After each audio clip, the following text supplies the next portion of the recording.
Hello class 10। आज हम अभ्यास प्रश्न पत्र सेट द 2023 कक्षा 10वीं विषय हिंदी हल करने जा रहे हैं। चलिए शुरू करते हैं क्वेश्चन नंबर फर्स्ट से। क्वेश्चन नंबर फर्स्ट है, सही विकल्प का चयन कीजिए।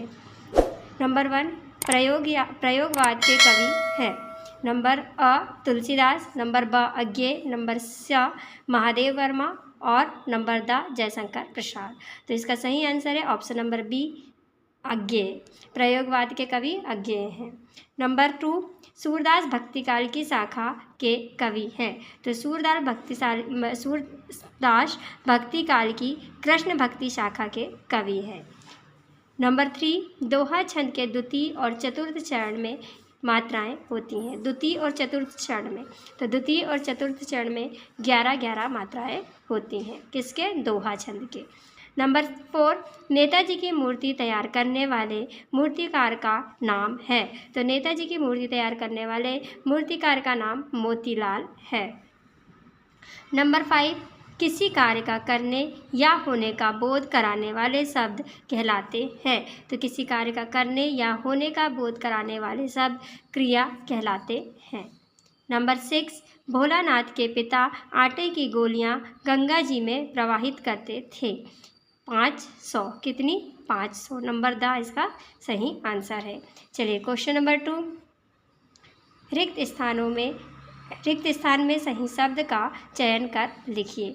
नंबर 1, विश्व के सकल जन गर्मी से खालिस्तान हो रहे हैं। तो विश्व के सकल जन गर्मी से व्याकुल हो रहे हैं। यहाँ पे क्या आंसर आ जाएगा? व्याकुल। स्थायी भाव के उत्पन्न होने के कारणों को खालिस्तान कहते हैं। तो स्थायी भाव के उत्पन्न होने के कारणों को विभाव कहते हैं। नंबर 3, कविता के रचना विधान को खालिस्तान कहते हैं। तो कविता के रचना विधान को छंद कहते हैं। बाल गोविंद भगत पाठ गद्य की खालिस्तान विधा के अंतर्गत आता है। तो यह गद्य की रेखा चित्र विधा के अंतर्गत आता है। नंबर 5, जिन वाक्यों से किसी कार्य के ना होने का बोध होता है उसे खालिस्तान वाक्य कहते हैं। तो उसे निषेधवाचक वाक्य कहते हैं। क्या, कौन सा वाक्य कहते हैं? निषेधवाचक। नंबर 6, सिलीगुड़ी से ही हमारे साथ ही थी यह खालिस्तान नदी। तो सिलीगुड़ी से कौन सी नदी साथ थी? तीस्ता नदी साथ थी। क्वेश्चन नंबर 3, सही जोड़ी बनाकर लिखिए। स्तंभ आ स्तंभ बा। स्तंभ आ में हमें दिए हुए हैं आत्मकथ्य कविता 16 मात्राएं, उपन्यास के तत्व, एक प्लेट सैलाब जो मीठी वाणी बोलता हो और शाना साना हाथ जोड़ी। स्तंभ नंबर बा पे दिए हैं मधु कांकरिया, मृदु हाशी, मन्नू भंडारी, जयशंकर प्रसाद, चौपाई छंद, 7, 6 और मितभाषी। तो क्या आ जाएगा? आत्मकथ्य कविता। तो आत्मकथ्य कविता जयशंकर प्रसाद। 16 मात्राएं। तो 16 मात्राएं किस में होती हैं? चौपाई छंद में। उपन्यास के तत्व। तो उपन्यास के तत्व होते हैं 6। एक प्लेट सैलाब। तो ये है कहाँ, किसकी रचना? मन्नू भंडारी। जो मीठी वाणी बोलता हो उसे मितभाषी कहते हैं। साना साना हाथ जोड़ी। तो साना साना हाथ जोड़ी, जो मीठी वाणी बोलता है उसे मृदुभाषी बोलते हैं। मितभाषी नहीं, मृदुभाषी बोलते हैं। शाना सारा हाथ जोड़ी, तो ये आ जाएगा आपका मधु कांकरिया से मिल जाएगा। चलिए यहाँ पे हमारी मैच होती है। आगे बढ़ते हैं। क्वेश्चन नंबर 4, एक वाक्य में उत्तर दीजिए। नंबर 1, मुख्य गायक की आवाज़ कैसी होती है? तो मुख्य गायक की आवाज़ भारी होती है। आलंबन के अंगों के नाम लिखिए। तो आलंबन के अंगों के नाम हैं आश्रय और विषय। नंबर 1 है आश्रय और नंबर 2 है विषय। संस्कृत व्यक्ति से क्या आशय है? तो संस्कृत व्यक्ति वह व्यक्ति होता है जो स्वयं कोई नई खोज करता है, वह संस्कृत व्यक्ति होता है। और सभ्य व्यक्ति वो होता है जो उन खोज का उपयोग करता है। किस समास में दोनों पद प्रधान होते हैं? तो द्वंद्व समास में दोनों पद प्रधान होते हैं। आम के आम गुठली के दाम लोकोक्ति का क्या अर्थ है? तो आम के आम गुठलियों के दाम लोकोक्ति का अर्थ है दोहरा लाभ, डबल फायदा। नंबर 6, माँ ने भोलानाथ के घाव पर क्या लगाया? तो माँ ने भोलानाथ के घाव पर पिसी हुई हल्दी लगाई। नंबर 5, सत्य असत्य कथन लिखिए। क्या बताना है आपको? सत्य असत्य कथन बताने हैं। नंबर 1, फसल कविता हमें कृषि संस्कृति के करीब ले जाती है। तो ये क्या है? हमारा सत्य कथन है। नंबर 2, किसी वस्तु का बड़ा चढ़ाकर वर्णन अनियोक्ति अलंकार में होता है। तो किसी घटना का या किसी वस्तु का बड़ा चढ़ाकर वर्णन अतिशयोक्ति अलंकार में होता है, अनियोक्ति में नहीं। तो ये क्या कथन है? आपका असत्य कथन है। बिस्मिल्लाह खां बांसुरी वादन के नंबर 3, बिस्मिल्लाह खां बांसुरी वादन के लिए जाने जाते हैं। तो बिस्मिल्लाह खां शहनाई वादन के लिए जाने जाते हैं, बांसुरी वादन के लिए नहीं, इसलिए ये कथन क्या हो जाएगा? असत्य। 2 पदों के मेल को संधि कहते हैं। ये क्या है? असत्य। 2 वर्णों के मेल को संधि कहते हैं। गंतोक का अर्थ पहाड़ है। तो गंतोक का अर्थ पहाड़ है, यह कथन है सत्य। नंबर 6, अज्ञेय विज्ञान के विद्यार्थी रहे हैं, ये कथन है हमारा सत्य। क्वेश्चन नंबर 6, हिंदी पद साहित्य को कितने कालों में विभाजित किया गया है? संवत में उनकी समयावधि लिखिए। चलिए इसका आंसर देखते हैं। आंसर है साहित्यिक प्रवृत्तियों के उतार चढ़ाव, लोगों की रुचि और लेखन व्यवस्था के अनुसार हिंदी साहित्य के इतिहास का काल विभाजन इस प्रकार किया गया है। उतार चढ़ाव और लोगों की रुचि के अनुसार।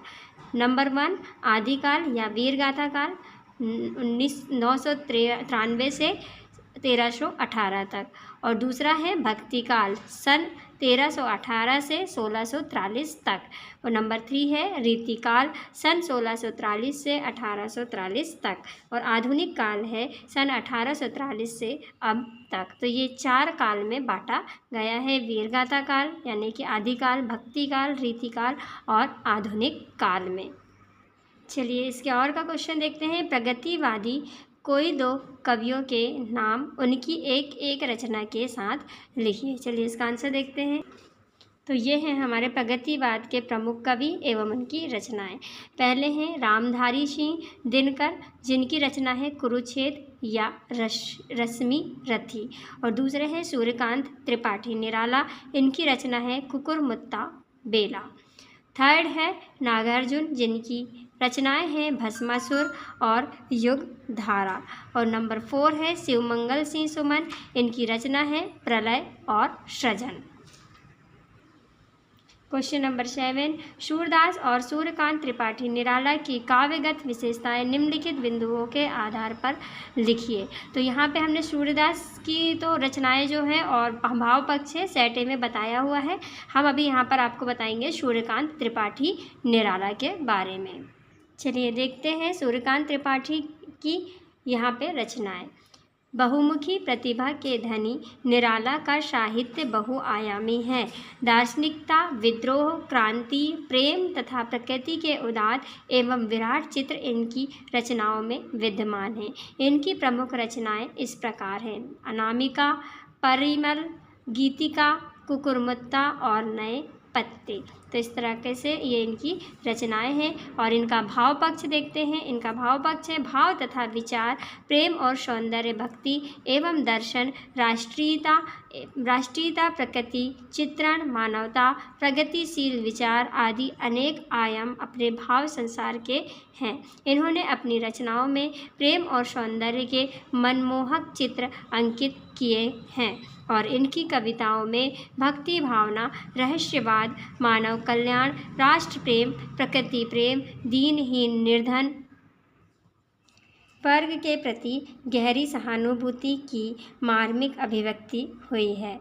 वर्ग भेद के प्रति विद्रोह, शोषितों के प्रति सहानुभूति तथा पाखंड और प्रदर्शन के प्रति व्यंग इनके काव्य की प्रमुख विशेषताएं हैं।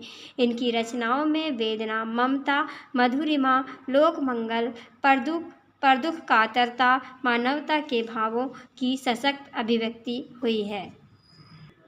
आंसर है, गोपियाँ उद्धव से कहती हैं कि कृष्ण के समीप रहकर भी तुम कृष्ण के प्रेम में नहीं बंधे हो, तुम बहुत भाग्यशाली हो। यहाँ पर असल में वे व्यंग कर रही हैं कि तुमसे अधिक भाग्यहीन कोई नहीं हो सकता जो कृष्ण के प्रेम में के आनंद को महसूस नहीं कर सकता। तो यही है व्यंग। वो क्या करती हैं, उन्हें ताने मारती हैं और उन्हें बोलती हैं कि तुम उनके इतने पास रहकर भी उनके प्रेम के बंधन में नहीं बंध पाए, तुमसे बड़ा कोई भाग्यशाली नहीं है। जबकि इस बात से उनका मतलब ये था कि तुम कृष्ण के इतने करीब होकर भी उनके प्यार को नहीं समझ पाए। इसके और का क्वेश्चन है, राम लक्ष्मण परशुराम संवाद पाठ के आधार पर राम के स्वभाव की कोई दो विशेषताएं लिखिए। तो ये क्वेश्चन हमने सेट ए पे आपको बताया हुआ है और सेट बी पे भी ये क्वेश्चन आया हुआ है, वहाँ से आप पढ़ लेंगे। क्वेश्चन नंबर 9, कविता का शीर्षक उत्साह क्यों रखा गया है। चलिए इसका आंसर देखते हैं। तो इस क्वेश्चन का आंसर हमने सेट सी में आपको बताया हुआ है, वहाँ से आप इसे पढ़ लेंगे। इसके और का क्वेश्चन है, फसल को हाथों के स्पर्श की गरिमा और महिमा कहकर कवि नागार्जुन क्या व्यक्त करना चाहता है। चलिए इसका आंसर है, यद्यपि फसल नदियों का पानी, प्रकाश, हवा, मिट्टी के तत्वों का परिणाम है, तथापि यह मनुष्यों के हाथों के चमत्कार तथा उनके परिश्रम के परिणाम स्वरूप फलती है। मनुष्य के परिश्रम के बिना फसल अपना रूप ग्रहण नहीं कर सकती। मनुष्य के हाथों के परिश्रम से ही फसल का उगना और फूलना फलना संभव है। इसी कारण कवि ने फसल को मनुष्य के श्रम की गरिमा और महिमा कहा है। इस प्रकार कवि ने मनुष्य के परिश्रम को विशेष महत्व दिया है। मतलब कवि कहते हैं कि जो फसलें हैं वो नदियों के पानी, प्रकाश, हवा, मिट्टी का परिणाम है और साथ ही साथ मनुष्य के हाथों का चमत्कार है। जो मेहनत करता है खेतों में और फसलें उगाता है, वही इसके हाथों की गरिमा है। क्वेश्चन नंबर 10, काव्य की परिभाषा एवं उनके भेद लिखिए। चलिए आंसर देखते हैं। काव्य की परिभाषा अलग अलग कवियों ने अपने हिसाब से अलग अलग दी हुई है, तो आप इन्हें अपने हिसाब से याद कर लीजिएगा। तो जिसमें ये एक बहुत ही फेमस है काव्य की परिभाषा। तो आचार्य विश्वनाथ के अनुसार रसात्मकम वाक्यम काव्यम, अर्थात रसात्मक वाक्य को काव्य कहते हैं। वैसे ही नीचे आचार्य रामचंद्र शुक्ल की भी परिभाषा यहाँ पे दी गई है काव्य के लिए, जो है जो उक्ति हृदय में कोई भाव जागृत कर दे या उस प्रस्तुत वस्तु या तथ्य की मार्मिक भावना में लीन कर दे, वह काव्य है। चलिए अब देखते हैं काव्य के भेद। काव्य के रूप या भेदों का परिचय। भारतीय आचार्यों के अनुसार काव्य के निम्नलिखित भेद किए गए हैं। नंबर 1 श्रव्य काव्य और नंबर 2 दृश्य काव्य, ये दो भेद हैं। और फिर श्रव्य काव्य के भी दो भेद हैं, जैसे प्रबंध काव्य और निर्बंध काव्य या मुक्तक काव्य। तो आप यहाँ पे इसकी डिटेल देख लेंगे। यहाँ पे मेन भेद आपको जैसे कि 2 नंबर से पूछा है, तो आप लिखेंगे श्रव्य काव्य और दृश्य काव्य। चलिए इसके और का क्वेश्चन है, करुण रस की परिभाषा लिखिए। आंसर देखते हैं। करुण रस, इसका स्थायी भाव शोक है। जहाँ मृत्यु तुल्य वियोग का वर्णन होता है, वहाँ करुण रस होता है। यहाँ पे उसका आपको एग्जाम्पल भी दिया हुआ है, आप इसका एग्जाम्पल देख लेंगे। अभी तो मुकुट बंधा था माथ, हुए कल ही हल्दी के हाथ, हाय रुक गया यही संसार, बना सिंदूर अंगार। मतलब उसकी शादी कल ही हुई थी और हाथों में हल्दी लगी हुई थी, और आज क्या हुआ, उसकी मृत्यु हो गई है और ये जो उसके मांग का सिंदूर है वो अंगार बन गया है। क्वेश्चन नंबर 11, वर्णिक छंद एवं मात्रिक छंद में कोई दो अंतर लिखिए। चलिए इसका आंसर देखते हैं। तो ये है हमारा वर्णिक छंद और ये है हमारा मात्रिक छंद।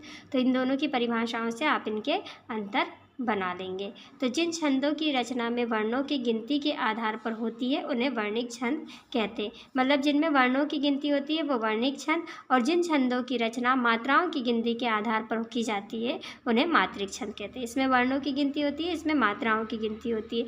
इसके एग्जाम्पल है सवैया, इंद्रव्रजा और उपेंद्र व्रजा आदि। और इसके एग्जाम्पल है मात्रिक छंद के दोहा, सोरठा, हरिगीतिका आदि। तो इस तरीके से आप इसके अंतर लिख लेंगे। चलिए इसके और का क्वेश्चन देखते हैं। मानवीकरण अलंकार की परिभाषा उदाहरण सहित लिखिए। इसका आंसर है छायावादी कवियों में कवि प्रकृति प्रेम को अभिव्यक्त करने के लिए प्रकृति का मानवीकरण करते हैं।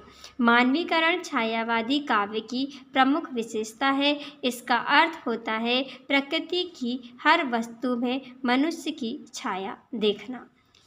उदाहरण है इसका, मेखलाकार पर्वत अपार, अपने सहस्त्र द्रग सुमन फाड़, अवलोक रहा है बार बार, नीचे जल में निज महाकार, जिसके चरणों में पलाताल दर्पण सा फैला है विशाल। यहाँ पर्वत को मनुष्य फूल की आँखें तथा तालाब को दर्पण माना गया है। कवि के अनुसार पर्वत रूपी मानव हजारों फूल रूपी नेत्रों से उस तालाब रूपी दर्पण में अपनी परछाई को बार बार देख रहा है। यही है मानवीकरण।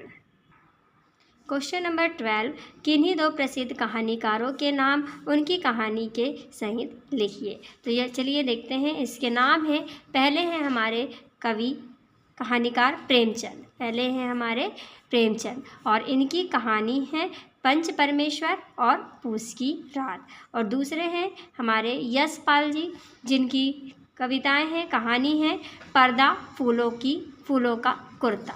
तो ये दो हमारे कहानीकार हैं और ये उनकी कहानियाँ हैं। चलिए देखते हैं इसके और में हमसे क्या पूछा है। इसके और में पूछ रहा है जीवनी और आत्मकथा में कोई दो अंतर लिखिए। ये रहा जीवनी और आत्मकथा में अंतर। तो जीवनी क्या होती है, किसी दूसरे व्यक्ति के जीवन की कहानी लेखक लिखता है। जीवनी में क्या करते हैं, किसी दूसरे व्यक्ति की कहानी लिखते हैं। और आत्मकथा में लेखक स्वयं की कहानी लिखते हैं, मतलब जो लिख रहा है वो अपनी ही कहानी लिखता है। और जीवनी में क्या करते हैं, जो लिख रहा है वो किसी दूसरे व्यक्ति की कहानी लिखता है। जीवनी लेखक द्वारा तथ्यों पर आधारित होती है, जबकि आत्मकथा लेखक के विचारों और भावनाओं पर आधारित होती है। जीवनी वर्णनात्मक शैली में लिखी जाती है और आत्मकथा कथात्मक शैली में लिखी जाती है। क्वेश्चन नंबर 13, स्वयं प्रकाश अथवा मन्नू भंडारी की साहित्यिक विशेषताएं निम्नलिखित बिंदुओं के आधार पर लिखिए। इनकी दो रचनाएं और भाषा शैली, ये हमने आपको सेटे पे बताया हुआ है, आप इसे वहाँ से देख लेंगे। नंबर 14, सेनानी ना होते हुए भी चश्मे वाले को लोग कैप्टन क्यों कहते थे। तो ये क्वेश्चन जो है इसे हमने सेट ए पे डिस्कस किया हुआ है, आप वहाँ से इसे पढ़ लेंगे। चलिए इसके अथवा का क्वेश्चन, बाल गोविंद भगत के व्यक्तित्व और उनकी वेशभूषा का अपने शब्दों में चित्र प्रस्तुत कीजिए। तो इसका आंसर है भगत जी गृहस्थ होते हुए भी सीधे सरल भगत साधु थे। उनकी आयु 60 वर्ष के ऊपर थी। वे मंझोले कद के गोरे चिट्ठे आदमी थे। वो गृहस्थ थे और सरल भगत साधु थे, 60 वर्ष की उम्र की थे और उनका कद मंझोला था, मतलब छोटा था, और गोरे चिट्ठे आदमी थे। उनके बाल सफ़ेद हो गए थे। उनका चेहरा सदा सफ़ेद बालों से चमकता रहता था। हाँ, वे लंबी दाढ़ी एवं जटाएं नहीं रखते थे, मतलब उनकी छोटी छोटी दाढ़ियाँ होती थी और जटाएं भी नहीं थी। वे कपड़े भी बहुत कम पहनते थे। वे प्रायः कमर में लंगोटी सी पहने रहते थे और सिर पर कबीर पंथियों की भांति एक कनफटी टोपी पहने रहते थे। सर्दियों में वे काला कंबल ओढ़े रहते थे। उनके माथे पर सदा एक रामानंदी चंदन लगा रहता था, जो नाक के एक किनारे से शुरू होता। उनके गले में तुलसी की माला बंधी रहती थी। भगत जी का व्यक्तित्व गायक भक्तों जैसा था। वे सदा खंजड़ी की लय पर प्रभु भक्ति के गाने गाते रहते थे। उनकी तल्लीनता सुनने वालों को बरबस अपनी ओर खींच लेती थी। वो इतना मगन होकर गाते थे कि उसके कारण क्या होते थे, लोग उनकी तरफ खींचे जाते थे। तो ऐसा व्यक्तित्व था किसका, बाल गोविंद भगत का। क्वेश्चन नंबर 15, लेखिका मन्नू भंडारी के व्यक्तित्व पर किन किन व्यक्तियों का किस रूप में प्रभाव पड़ा। चलिए इसका आंसर देखते हैं। इसका आंसर है लेखिका के व्यक्तित्व पर मुख्य रूप से 2 व्यक्तियों का प्रभाव पड़ा। पिताजी का प्रभाव। लेखिका के व्यक्तित्व को बनाने बिगाड़ने में उनके पिता का बहुत प्रभाव पड़ा है। उन्होंने ही लेखिका के मन में हीनता की भावना पैदा की। उन्होंने ही उसे शक्की बनाया, विद्रोही बनाया। उन्हीं ने लेखिका को देश और समाज के प्रति जागरूक बनाया। उसे रसोई घर में और सामान्य घर गृहस्थी से दूर एक प्रबुद्ध व्यक्तित्व दिया। लेखिका को देश के प्रति जागरूक बनाने में उनके पिता का ही योगदान है। और नंबर 2, शीला अग्रवाल का प्रभाव। लेखिका को क्रियाशील, क्रांतिकारी और आंदोलनकारी बनाने में उनकी हिंदी प्राध्यापिका शीला अग्रवाल का योगदान है। शीला अग्रवाल ने अपनी जोशीली बातों से लेखिका के मन में बैठे संस्कारों को कार्य रूप दे दिया। उन्होंने लेखिका के खून में शोले भड़का दिए। पिता उसे 4 दीवारी तक सीमित रखना चाहते थे। शीला अग्रवाल ने उसे जनजीवन में खुलकर विद्रोह करना सिखा दिया। तो इस तरीके से पिताजी का और शीला अग्रवाल जो कि उनकी हिंदी शिक्षिका थी, इन दोनों का उनके जीवन पे प्रभाव पड़ा। इसके और का क्वेश्चन है, बिस्मिल्लाह खां को शहनाई की मंगल ध्वनि का नायक क्यों कहा गया है? शहनाई मंगल ध्वनि का वाद है। भारत में जितने भी शहनाई वादक हुए हैं उनमें बिस्मिल्लाह खां का नाम सबसे ऊपर है। उनसे बढ़कर सुरीला शहनाई वादक और कोई नहीं हुआ, इसलिए इन्हें शहनाई की मंगल ध्वनि का नायक कहा जाता है। क्योंकि शहनाई कब बजाई जाती है? कोई शुभ काम पे बजाया जाता है। और इनमें जो है शहनाई बजाने वाले जो वादक थे वो हैं बिस्मिल्लाह खां, और इनके जैसे कोई भी शहनाई वादक नहीं हुआ, इसलिए इन्हें शहनाई की मंगल ध्वनि का नायक कहा जाता है। क्वेश्चन नंबर 16, निम्नलिखित वाक्यांश के लिए एक शब्द लिखिए। संसार भर में प्रसिद्ध, तो संसार भर में प्रसिद्ध के लिए शब्द है विख्यात। नंबर 2, जिसकी उपमा ना दी जा सके, तो जिसकी उपमा ना दी जा सके उसे बोलते हैं अनुपम। इसके और का क्वेश्चन है, संधि और समास में कोई 2 अंतर लिखिए। चलिए देखते हैं संधि और समास में अंतर। संधि समास, संधि में 2 वर्णों का मेल होता है और समास में 2 पदों का मेल होता है। इसमें वर्णों का मेल होता है और इसमें पदों का मेल होता है। नंबर 2, संधि को तोड़ने पर संधि विच्छेद कहलाता है और समास को तोड़ने पर समास विग्रह कहलाता है। नंबर 3, संधि 3 प्रकार की होती है और समास 6 प्रकार के होते हैं। संधि का शाब्दिक अर्थ जोड़ होता है और समास का शाब्दिक अर्थ संक्षेप होता है। तो ये है आपके संधि और समास में अंतर। बच्चे माता पिता के प्रति अपने प्रेम को कैसे अभिव्यक्त करते हैं, लिखिए। यह क्वेश्चन हमने सेट बी में बताया हुआ है, आप वहां से इसका आंसर लिख लेंगे। चलिए इसके और का क्वेश्चन देखते हैं। लेखक अज्ञेय के अनुसार प्रत्यक्ष अनुभव की अपेक्षा अनुभूति उनके लेखन में कहीं अधिक मदद करती है, क्यों?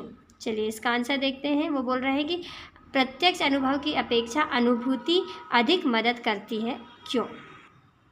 आंसर है, लेखक के अनुसार प्रत्यक्ष अनुभव की अपेक्षा अनुभूति उनके लेखन में अधिक मदद करती है, क्योंकि यह उनका स्व अनुभव था। क्या अनुभव था? हिरोशिमा के घटित दृश्यों को देखकर उनकी आत्मा में ज्वलंत प्रकाश आया, अनुभूति प्रत्यक्ष हो गई, उनकी विवस्था जागी और भीतर की आकुलता बुद्धि के क्षेत्र में बढ़कर संवेदना के क्षेत्र में आ गई। फिर एक दिन अचानक से उन्होंने हिरोशिमा की घटना पर कविता रच डाली। तो उन्होंने जब हिरोशिमा की घटना देखी तो उनके अंदर एक प्रकाश उत्पन्न हुआ, ज्वलंत प्रकाश उत्पन्न हुआ और उनके अंदर की जो व्यवस्था थी वो जाग गई और उसके अनुसार उन्होंने हिरोशिमा की घटना पर एक कविता रच ली। क्वेश्चन नंबर 18, निम्नलिखित काव्यांश का संदर्भ प्रसंग सहित भावार्थ लिखिए। तो काव्यांश दिया है, रेन रप बालक काल बस बोलत तो ही ना संभार, धनु ही सम त्रिपुरा धनु विदित सकल संसार। चलिए इसका अर्थ देखते हैं। चलिए यहाँ से देखते हैं संदर्भ। प्रस्तुत काव्यांश हमारी पाठ्यपुस्तक क्षितिज भाग 2 के राम लक्ष्मण परशुराम संवाद से लिया गया है। इसके कवि श्री तुलसीदास जी हैं। प्रसंग, उपरोक्त पद में परशुराम के क्रोध में आकर कुछ आकर पूछे गए प्रश्नों के जवाब राम शांतिपूर्ण तरीके से देते हैं, तो वहीं लक्ष्मण व्यंग्यात्मक लहजे में उनका अपमान करते हुए देते हैं। तो चलिए, यहाँ पे हमें बहुत बड़ा काव्यांश दिया हुआ है, लेकिन हमें जितना दिया हुआ है इसका ही अर्थ हम यहाँ पर पढ़ेंगे। तो रे नृप बालक मतलब कि हे राजकुमार, काल वश बोलत मतलब कि तुम काल के वश में होकर बोल रहे हो, बिना सोच बोलत तो ही ना संभार मतलब तुम काल के वश में बिना सोच विचार कर बोले जा रहे हो। धनु ही सम त्रिपुरा धनु, त्रिपुरा धनु मतलब कि त्रिपुरारी मतलब कि आपके शिव जी। तो क्या होता है, जिस शिव धनुष को सारा संसार जानता है, विदित सकल संसार, उसे तुम सामान्य धनुष बोल रहा हो। यानी कि बोल रहा है कि हे राजकुमार, तुम काल के वश में आकर बिना सोचे समझे कुछ भी बोल रहे हो। जिस शिव धनुष को सारा संसार जानता है, उसे तुम सामान्य धनुष बोल रहा है। ऐसे कौन बोल रहा है? ऐसा परशुराम जी लक्ष्मण जी से बोल रहे हैं। चलिए, इसके और का क्वेश्चन है, फसल क्या है? और तो कुछ नहीं है वह, नदियों के पानी का जादू है वह, हाथों के स्पर्श की महिमा है, भूरी काली संदली मिट्टी का गुणधर्म है। तो ये दिया है अपना काव्यांश, ठीक है। इसका संदर्भ आपका आ जाएगा प्रस्तुत पद्यांश हमारी पाठ्य पुस्तक क्षितिज भाग 2 के फसल नामक पाठ से लिया गया है और इसके रचयिता हैं नागार्जुन। फसल पाठ क्षितिज भाग 2 और नागार्जुन, इसके आपके क्या रहेंगे? इसके रचयिता नागार्जुन रहेंगे। प्रसंग है, कवि कहता है कि फसल नदी के पानी, उसे उगाने वाले हाथों का स्पर्श, उस मिट्टी की खुशबू और सूर्य की किरण का एक मिला-जुला प्रभाव है। इसका अर्थ है, कवि कहना चाहता है या कवि कहता है कि खेतों में उगी हुई फसल, ये फसल आखिर क्या है? यह वह स्वयं उत्तर देता है कि ये फसल और कुछ नहीं है, बल्कि पानी के अमृत भरे प्रभाव से सींचकर पुष्ट हुई है, मतलब बड़ी हुई है। इनमें नदियों का जादुई प्रभाव है। ये किसानों के हाथों का स्पर्श और श्रम पाकर इतनी फली फूली हैं, मतलब किसानों की मेहनत इसके पीछे लगी है। आशय यह है, इन फसलों में किसानों की मेहनत छिपी है। ये फसलें कहीं भूरी मिट्टी में उपजी हैं, कहीं काली मिट्टी से उपजी हैं, तो कहीं संदली मिट्टी से उपजी हैं। आशा यह है कि इनमें अपनी अपनी मिट्टी का गुण, स्वभाव, स्वाद और प्रभाव छिपा हुआ है। इतना ही हमसे पूछा हुआ था। ये देखिए, संदली मिट्टी का गुणधर्म तक, तो यहाँ तक हम इसका आंसर लिख लेंगे। क्वेश्चन नंबर 19, निम्नलिखित गद्यांश का संदर्भ प्रसंग सहित व्याख्या लिखिए। तो ये आपको गद्यांश दिया हुआ है, इससे आप देख सकते हैं। चलिए, हम इसका संदर्भ प्रसंग और व्याख्या देखें। चलिए, ये है हमारा, ठाली बैठे कल्पना करते रहने की पुरानी आदत है। नवाब साहब की असुविधा और संकोच के कारण का अनुमान करने लगे। संभव है नवाब साहब ने बिल्कुल अकेले यात्रा कर सकने के अनुमान में किफ़ायत के विचार से सेकंड क्लास का टिकट खरीद लिया है और अब गंवार ना हो कि शहर का कोई सफ़ेद पोश उन्हें मंझले दर्जे में सफ़र करता देखे। अकेले सफ़र का वक्त काटने के लिए ही खीरे खरीदे होंगे और अब किसी सफ़ेद पोश के सामने खीरा कैसे खाएं। तो संदर्भ जो है इसका, प्रस्तुत गद्यांश हमारी पाठ्य पुस्तक के लखनवी अंदाज पाठ से अवतरित है। इसके लेखक यशपाल हैं। प्रसंग है, लेखक रेलगाड़ी के पास ही जाना चाहता था, इसलिए उन्होंने एकांत में नई कहानी के बारे में सोचने के विचार से सेकंड क्लास में टिकट कराया। गाड़ी में उन्हें एक नवाब साहब बैठे मिले, जिन्हें इनका आना अच्छा ना लगा। वे उन्हीं के सामने ही सीट पर बैठ गए। इसकी व्याख्या देखते हैं। व्याख्या है, लेखक स्वाभिमान से प्रेरित होकर उस नवाब की ओर ना देखकर अपने स्वभाव के अनुरूप खाली बैठे नवाब साहब की असुविधा के बारे में कल्पना करने में लग गए। वे अनुमान लगाने लगे कि नवाब साहब अकेले एकांत में यात्रा करना चाहते होंगे, इसलिए उन्होंने मितव्ययता अपनाते हुए सेकंड क्लास का टिकट लिया होगा। लेखक सोचते हैं कि जब अब जब मैं इनके डिब्बे में आ गया हूँ, यह उन्हें स्वीकार नहीं है। नवाब साहब नहीं चाहते हैं कि कोई भला उच्च वर्गीय आदमी उन्हें मध्यम दर्जे के डिब्बे में यात्रा करता हुआ देखे। इसमें उनकी शान गिरती है। वे कल्पना करते हैं कि संभवतः यात्रा में समय बिताने के लिए खीरे खरीद लिए होंगे। अब किसी भद्र पुरुष के सामने खीरे जैसे सामान्य पदार्थ खाने में उन्हें अपमान का अनुभव हो रहा होगा, इसलिए वे संगति उत्साह नहीं दिखा रहे हैं। और इसकी विशेषता है बनावटी जीवन जीने वाले पर कटाक्ष किया गया है। नंबर 2, इनकी कुंठाओं का निरूपण हुआ है। नंबर 3, अरबी फारसी मिश्रित खड़ी बोली का प्रयोग हुआ है। और नंबर 4, कथन शैली को अपनाया गया है। इसके और में हमें एक और गद्यांश दिया हुआ है, वो है एक संस्कृत व्यक्ति। और ये देखिए, ये ऐसा आपको दिया हुआ है। चलिए हम इसका अर्थ देखते हैं। तो इस गद्यांश का अर्थ हमने आपको सेट सी में बताया है, वहाँ से आप इसका आंसर देख लेंगे। चलिए क्वेश्चन नंबर 20, परोपकार से बड़ा कोई धर्म नहीं विषय पर एक अनुच्छेद लिखिए।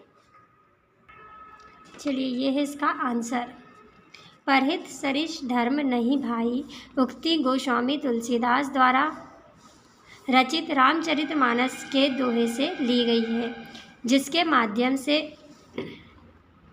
तुलसीदास जी ने साधु और असाधु में भेद बताते हुए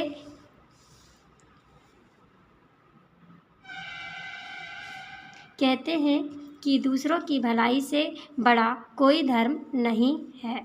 संसार में स्वार्थ रहित होकर मन, वचन और कर्म से दूसरों की मदद करने तत्पर रहना ही मानवता है।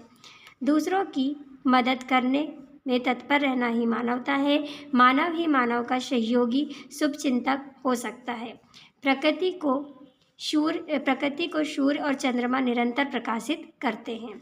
नदियाँ झरने जल प्रदान करते हैं। पेड़ पौधे दूसरों के लिए फलते हैं। इस तरीके से वो बिना किसी स्वार्थ के दूसरों पे उपकार करते हैं, और इसी तरह से मानव को दूसरों पर परोपकार करना चाहिए। इसके और का क्वेश्चन है, महंगाई की समस्या पर पिता और पुत्र पुत्री के मध्य संवाद लिखिए।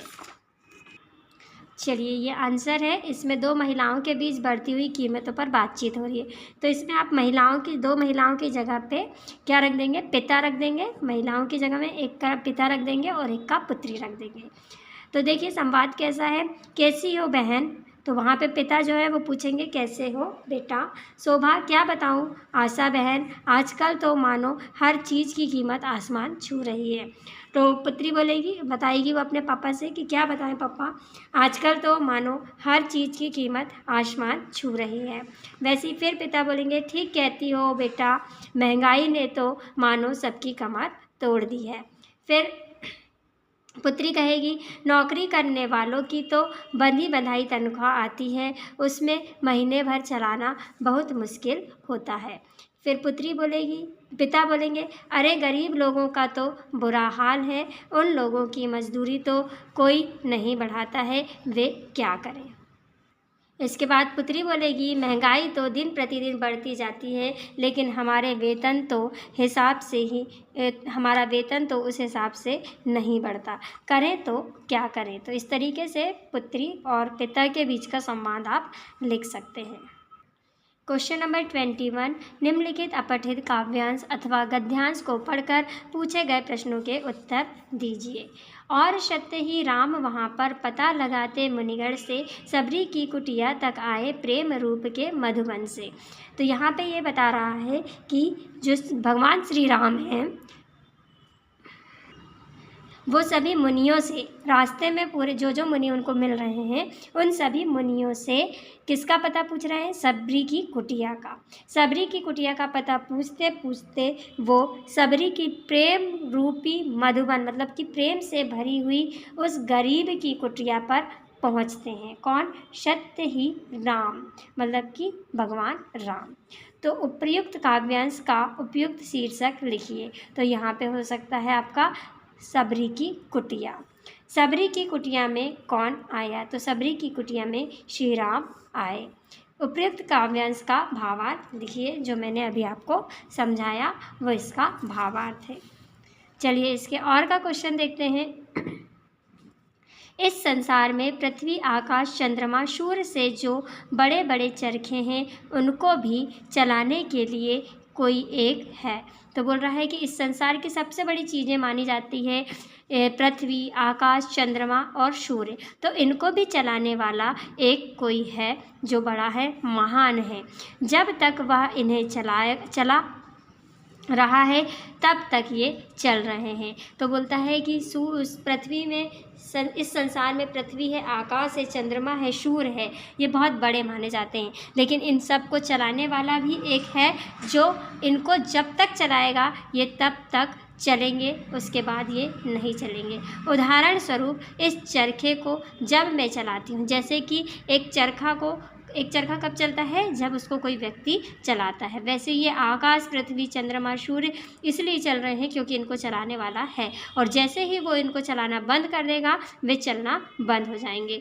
तो यह मेरे हिसाब से चलता है। तो ये सब आकाश, चंद्रमा, सूर्य, पृथ्वी ये सब किसके हिसाब से चलते हैं? जो इनको चलाने वाला है उसके हिसाब से। जैसे कि एक चरखा उसके हिसाब से चलता है जो उसको चलाने वाला है।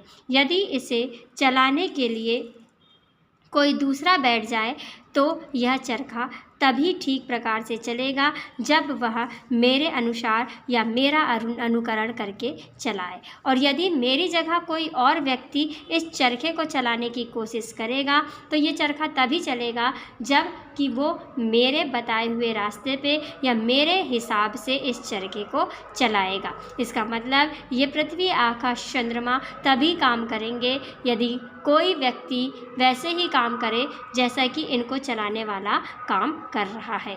परमात्मा ने जिस ढंग से इस प्रकृति का निर्माण किया है हमें उसके नियमों का पालन करना चाहिए। इसलिए कहा जाता है कि जो परमात्मा के नियम हैं, जो प्रकृति के नियम हैं, उसी के हिसाब से हमें इनका पालन करना चाहिए। प्रकृति के नियमों को तोड़ने पर यह प्रकृति जो हमारी सहचरी है, पालिका और पोषिका है, इसका स्वरूप विध्वंस और संहारकारी हो जाएगा। यदि हमने प्रकृति के नियमों का उल्लंघन किया, पेड़ों को काटा, ठीक है, नदियों को सुखा दिया, तो यदि हमने प्रकृति के नियमों का उल्लंघन किया तो ये जो पृथ्वी हमारी सहयोगी है, हमारी सहायिका है, हमारा पालन पोषण करने वाली है, यही हमारा विध्वंस और संहार कर देगी, मतलब हमें खत्म कर देगी। भूकंप, अनावृष्टि, अतिवृष्टि, पर्यावरण संकट, मतलब इसके यदि प्रकृति के नियमों का उल्लंघन किया तो ये विध्वंस के रूप में भूकंप आ जाएगा। क्या हो जाएगी? अनावृष्टि हो जाएगी। अतिवृष्टि मतलब सूखा, बाढ़, या ऐसे ही पर्यावरण संकट, जल संकट इत्यादि ऐसे अलग अलग संकट हमारे ऊपर आएंगे। संकट स्वास्थ्य और जीवन अस्तित्व के संकट को जन्म देंगे।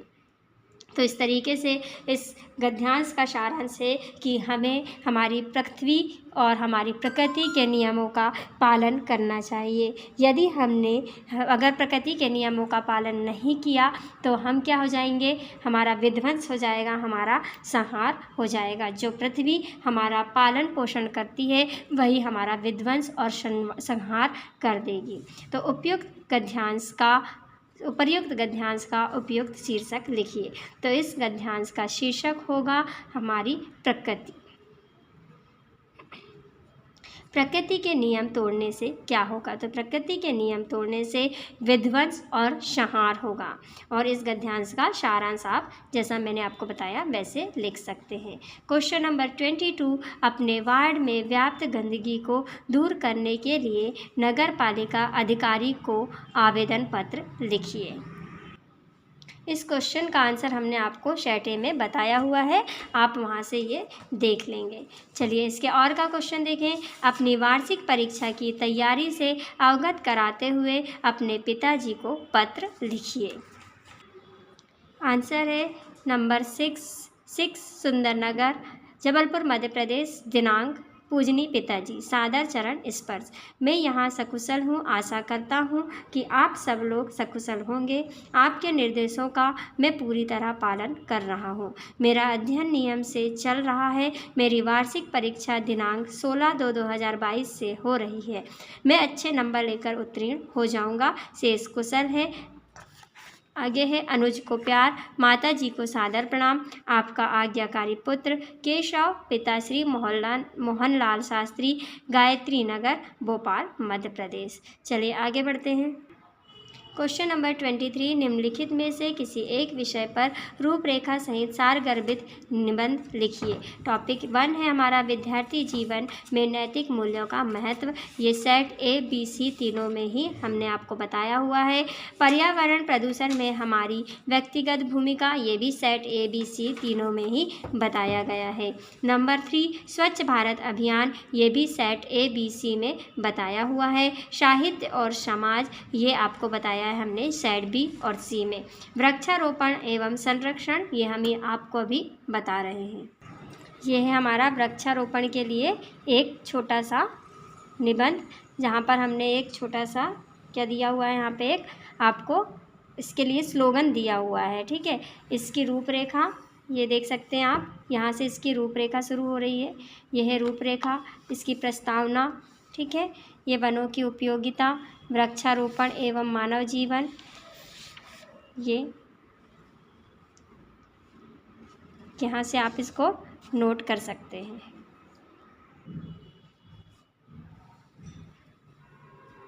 ये इसका उपसंहार एक और स्लोगन के साथ में इसने इसे ख़त्म किया हुआ है। चलिए, तो यहाँ पे इस क्वेश्चन के साथ में हमारा सेट D यहाँ पे ख़त्म होता है। Thank you.